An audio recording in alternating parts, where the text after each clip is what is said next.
It's time to look at the second formula of Kant's highest ethical principle. But before we look explicitly at additional formulas, we should ask why there should be more than one formula of the categorical imperative. And here's the idea. Say you have your phone. You plug it in and you charge it. You decide you want to go to Beijing or Sao Paulo or Stockholm. But there's a problem. When you get there, you can't plug it in. Same phone, same charger, different electrical outlets. No calls, no text, no internet, no Google Maps, no social media, no Apple Pay.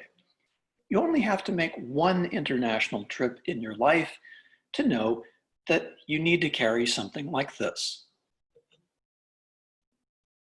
Same phone, same charger, but this device lets you plug it in wherever you go. So having one categorical imperative and what's going to turn out to be three different formulas is like having one phone, but a travel adapter that allows you to use it in three places with different types of electrical outlets. The analogy is this. Because there are so many different kinds of situations where we have to deal with fundamental issues of right and wrong, we may need different ways of stating the highest principle of ethics to be sure we can apply it to all situations. But Kant's claim will be, there is only one categorical imperative that can be expressed in at least three different ways. In any situation we find ourselves in where we have to make an ethical decision, one of those formulas is going to be the one that best fits that situation. And what do we mean by fitting?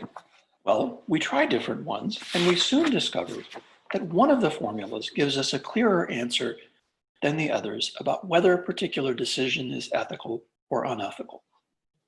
Let me give you one more analogy. If you happen to be someone who'd rather stay home and do math problems than wait in line at TSA checkpoints, you know that these two equations are equivalent, the two on top, and so are the two on the bottom line. Why would you want the different forms of the equivalent equations? Because they describe different situations, but use the same principle. Okay, now to the second formula of Kant's categorical imperative. We're going to call it the formula of persons. We find it on page 42 near the top in italics. I'm going to give you a version of it that's slightly revised in order to avoid misunderstanding. The formula of persons. Act always in such a way that you never use persons, including yourself, merely as a means, but always at the same time as ends in themselves. So the central idea here is not to use other people as means to an end, although we're going to have to qualify that. But for the moment, we'll stick to this simple version of the idea. We all understand what's meant by this. When we have the feeling that someone has only interacted with us in order to achieve some goal of theirs that we may not share, we'll say to them, "You used me." We're offended by this because we think there's something fundamentally wrong about the behavior. But what exactly? Here's my favorite example. Let's say I'm applying for a research grant from the NEH, the National Endowment for the Humanities. They fund a few philosophy projects every year. And let's say it's going to pay my salary for a research leave for a year when I won't be teaching, serving on committees, and so forth. And LMU is going to get several $1,000s out of it too, a percentage that they can use however they want. So during a week before the deadline for the grant application, I'm really busy. I'm printing draft after draft of my application on the philosophy department's nice color laser printer, checking over and over again to make sure that everything is exactly right. Finally, a few minutes before the FedEx deadline to get the application to Washington, D.C., I finish printing my application, but the moment the last page comes out of the printer explodes, catches on fire, and the plastic cover melts. It's a big mess. $2,000 laser printer ruined. What does my dean say when she finds out? Well, I know exactly what she's going to say. "Jeffrey, thank you for applying for this grant, which will be beneficial to LMU, both for the money and for our reputation as a university. Also, we're going to buy you a new printer. A better, more expensive one that can print more pages in less time at a higher quality without burning out. And we'll make sure there's a fire extinguisher nearby just in case. So it was not a moral issue for me to use the laser printer, even to use it up. But let's say there was something else I used in the process of preparing the grant application. That something else happened to be my research assistant, Freddie. He was an excellent worker. For the last week before the deadline, he worked 24 hours a day without stopping. He didn't talk to his family or friends, he didn't eat, he didn't sleep, rarely even took a break to drink some water or go to the men's room, and just as he stuck the stack of papers in the FedEx envelope, he died. Now, in principle, it looks like there's nothing wrong. The university makes sure I have access to a good printer and to a hardworking research assistant. But my dean's reaction is strangely different this time. She fires me and calls LAPD to come over and take me away in handcuffs. And she calls the NEH and tells them, never mind, Wilson won't be needing the research grant. Now, none of you is surprised that Dean Crabtree reacted so differently about the laser printer and about Freddie. But Kant wants us to ask ourselves, why exactly? This is an obvious case, but if we find the right principle, it's possible that this principle could help us solve other cases that are more difficult and less no-brainers than this one. And of course, the difference is that the laser printer is a thing and Freddie's a person, which is why we're talking about this in connection with Kant's formula of persons. But we need to push it a step further and ask, what makes a person so different from a thing? Well, Kant first wants us to notice two aspects of this distinction.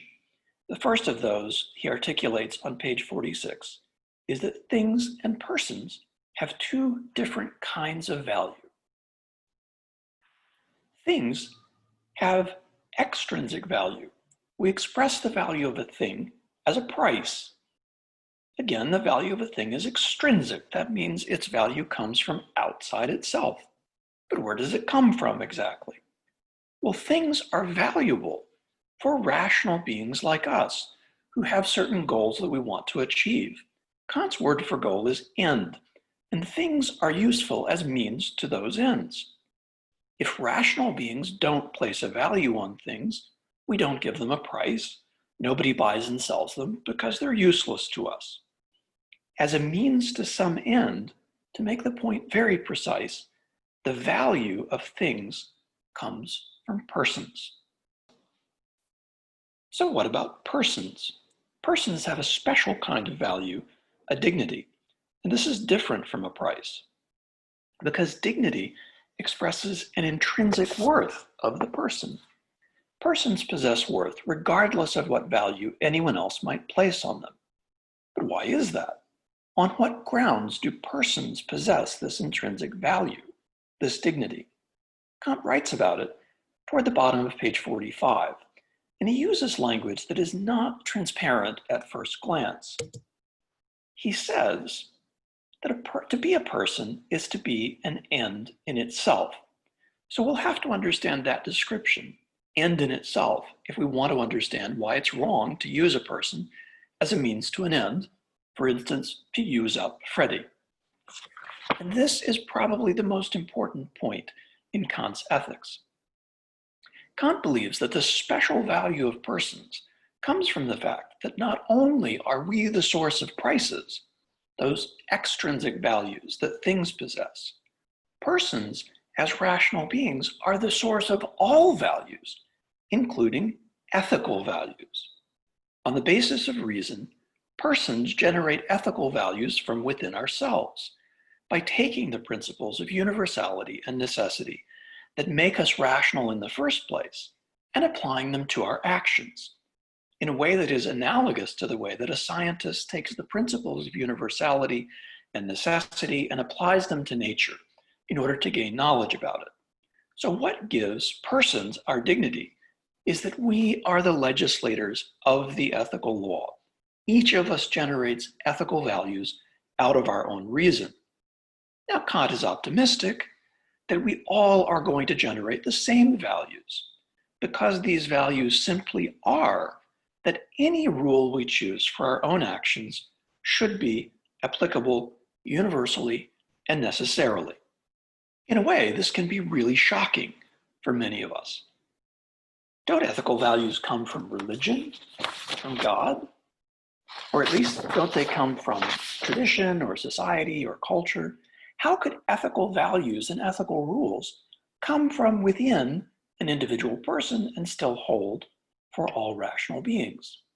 Well, again, it's because what makes us rational beings is that we're capable of thinking in universal terms. And as soon as we begin to apply this idea of universality to action, we see that the categorical imperative in some form, not necessarily in exactly Kant's words, but with his idea, comes as soon as we think the issue all the way through, as soon as we think through what it means for us to be rational in the first place. But what about those 10 commandments? Well, Kant accepts the 10 commandments, but not necessarily because they come from God. Here's how that works.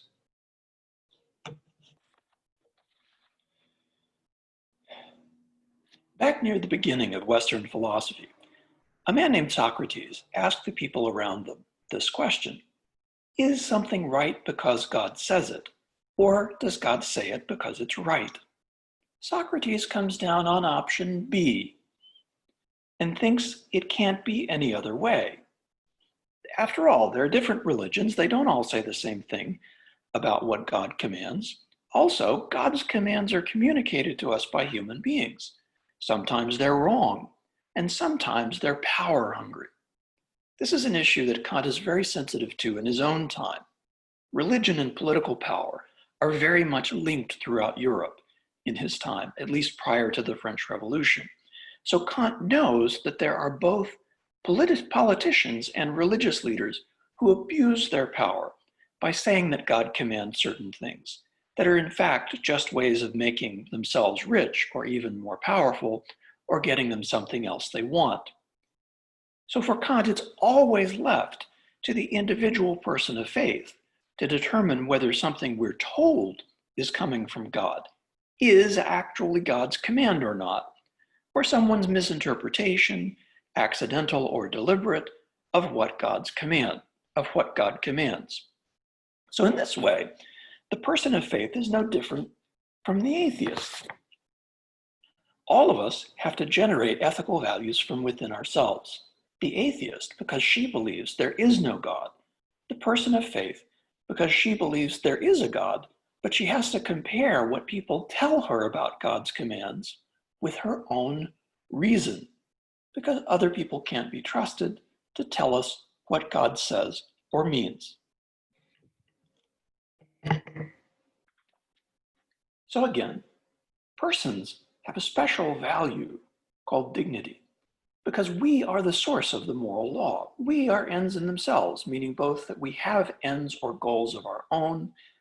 Think of Freddie, who certainly had some life goals, and that we generate the highest goal, the goal of being good persons, the ethical law, the categorical imperative. But we have to add a very important qualification to this idea, as I mentioned near the beginning of this video. Back to the formula of persons. Act always in such a way that you never use persons, including yourself, merely as a means, but always at the same time as ends in themselves. So why merely, and why always at the same time?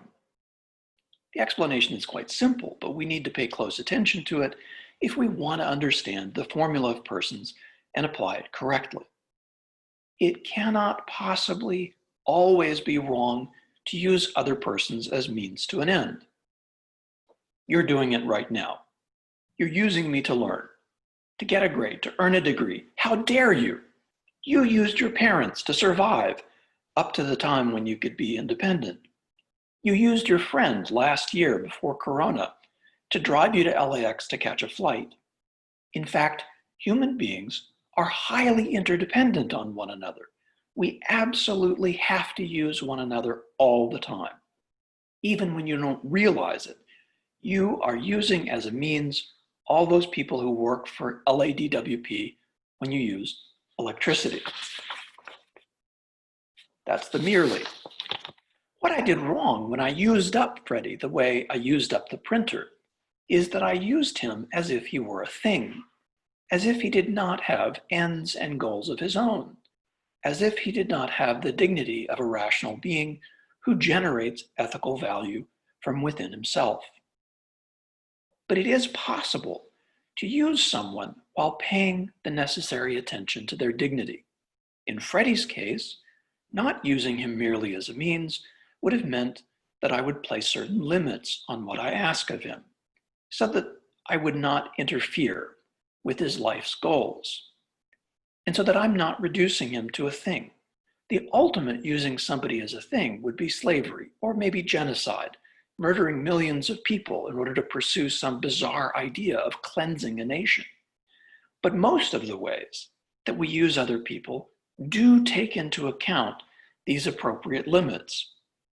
So when you asked your friend to help you move apartments during Corona, and your friend said his grandmother's at very high risk from possible infection, you said, in that case, don't come.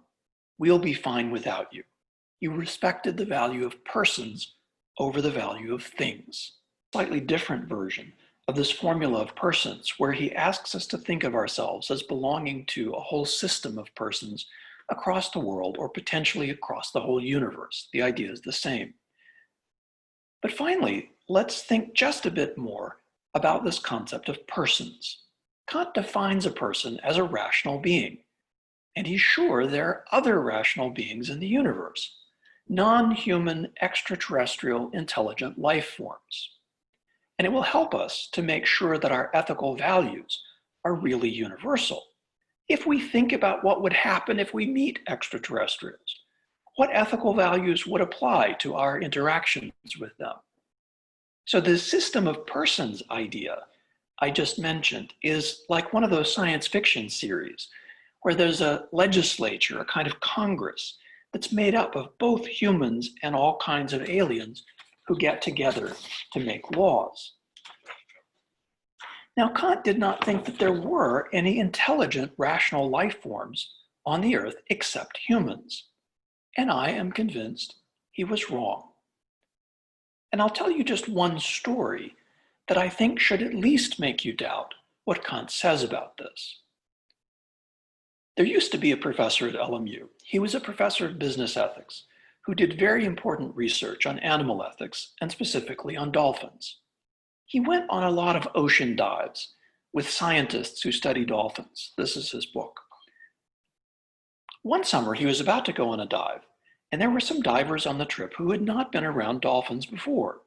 And the leader of the dive gave them a little talk beforehand, that they would be seeing dolphins training their young to fish, and that mother dolphins in particular are very protective. They will attack anyone or anything that gets too close to their young. So the humans jump in the water and they watch the dolphins teaching their kids to fish for a while. And inevitably, one of the divers who hasn't been around dolphins before gets excited, forgets the rules, and gets too close to one of the young dolphins. Now, Mama Dolphin is not happy about this. In fact, she's quite upset. Her instinct, we have to assume, is to attack the human who gets too close to her young. What does she do? She does something really remarkable. She complains. That's interesting in itself. She doesn't resort to violence first. She resorts to interspecies diplomacy. She attempts to de-escalate. She shakes her beak back and forth like this, which means, I'm not okay with that, stop it. But what's even more remarkable than her communicating across the species boundary between dolphins and humans is who she complains to. You would expect her to complain to the diver who has broken the rules. Nope. She complains to the leader of the dive. Now, why would I make such a big deal out of that? Well, first, it probably would not even have been obvious to any human who came upon that group of divers who the leader was. She's small, kind of quiet. She didn't swim in the front of the group. She had no special markings on her wetsuit. The dolphin recognized a human authority structure. But second, what is it that Mother Dolphin understood and appealed to in her communication? She appeals to an ethical principle. If you are the leader, you are responsible for the behavior of the people you're leading. When I say, I think we should probably consider dolphins at least as rational beings and therefore as persons, I'm not saying I think they're pretty smart animals. I'm saying much more than that. I'm saying they appear to understand and share certain human ethical principles. That's huge. And it probably applies to a number of other species as well. For instance, apes, orangutans, elephants, octopuses, and probably a number of others. I think if Kant were alive today, with the information we have, he would be applying the term person to some of those earthly animals who happen not to belong to the human species. Anything else would be incoherent and irrational, which is the thing Kant most wants to avoid.